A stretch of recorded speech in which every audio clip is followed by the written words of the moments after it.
एक गांव में दो भाई रहते थे, अमन और चमन। दोनों को इडली बहुत पसंद था, पर अमन चमन को इडली खाने नहीं देता था। इस बात को लेकर दोनों में हमेशा लड़ाई होती रहती थी। एक दिन जब चमन जंगल के रास्ते घर आ रहा था, तभी जंगल में एक साधु मिलते हैं। साधु नदी में डूब रहा था। चमन उसे बचाने के लिए जाता है।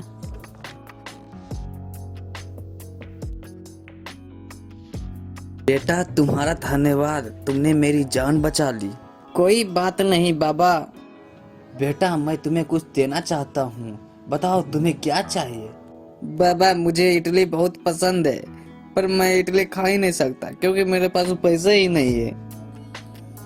ठीक है, ये लो इडली, इसे तुम जितना भी खा लो, ये कभी खत्म ही नहीं हो सकता। धन्यवाद बाबा। चमन इडली लेकर घर चला जाता। हर दिन इडली खा सकता था।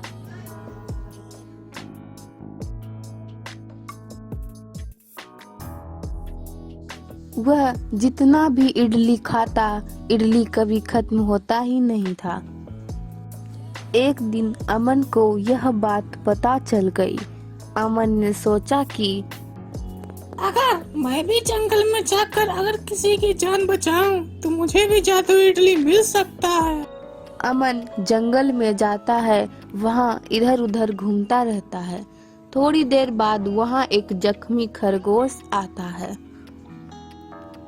तेरी के अब ये खरगोश यहाँ कहाँ से आ गया?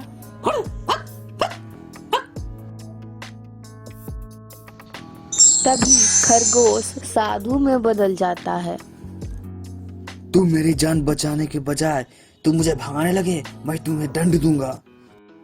तुम्हें बहुत इडली पसंद है ना? आज के बाद तुम कभी इडली नहीं खा पाओगे। जब भी तुम इडली मुंह में लोगे, वो पत्थर का बन जाएगा। मुझे माफ कर दीजिए बाबा, मुझे माफ कर दीजिए। अमन घर गया। घर पर इडली रखा हुआ था। अमन इडली को देखकर उसे खाने लगा। उसने जैसे ही खाया, इडली पत्थर का बन गया।